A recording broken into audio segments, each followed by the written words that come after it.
पाणी टंचाईचा सामना पूर्वीपासूनही तसाच आहे आणि आताही तसाच आहे. म्हणजे काही सुधारणा होऊनच नाही राहिली. आम्ही 5 वर्ष खूप समजा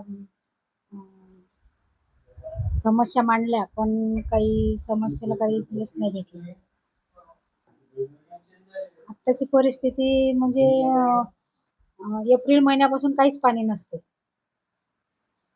एप्रिल, मे आणि जून जोपर्यंत वरून पाणी येत नाही तोपर्यंत खूपच टंचाई असते. कुठून दुरून आणायला लागते पाणी. तिथे विहिरीला पाणी नाही. असं कसंही काढू अर्ध बकेट असं काढून जेवढं असलं तेवढं आणायला लागते. गावामध्ये काही टँकरने विकत घेतात मग लोक. तसेच थोडी राहणार आहे. विकत घेऊन आपली समस्या भागवते. मजूर लोक आहे, पशुपालक आहे. पशुला पाणी पाहिजेच.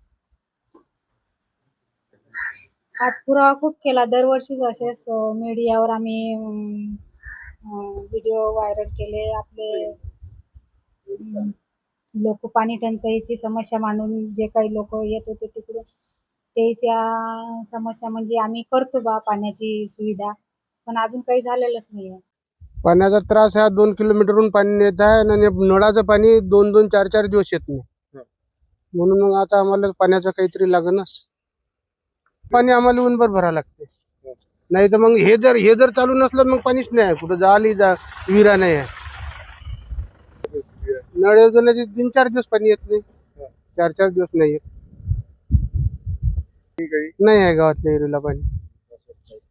जे हे नळ योजनेची विहीर आहे त्यासाठी ह्याच गाडीवरच पाणी तिथूनही आणायला लागते आम्हाला. आणि हे बाहेरचं पाणी हे अशा वाहून चालू असला तर मग अशा ह्याच्यावरून भरावं लागते. विहिरा काही जाण्याजोगता आहे नाही. हे 2 किलोमीटर आहेच नाही. आता हे समस्या झाली 15 दिवस पासून. 15 दिवसाच्या वर झाली. हो.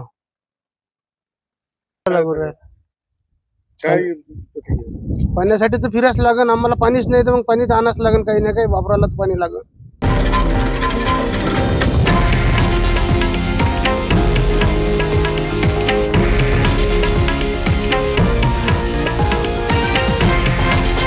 हे आहे देशातील नंबर 1 न्यूज नेटवर्क आणि आपण पाहत आहात TV9 मराठी, एकमेव.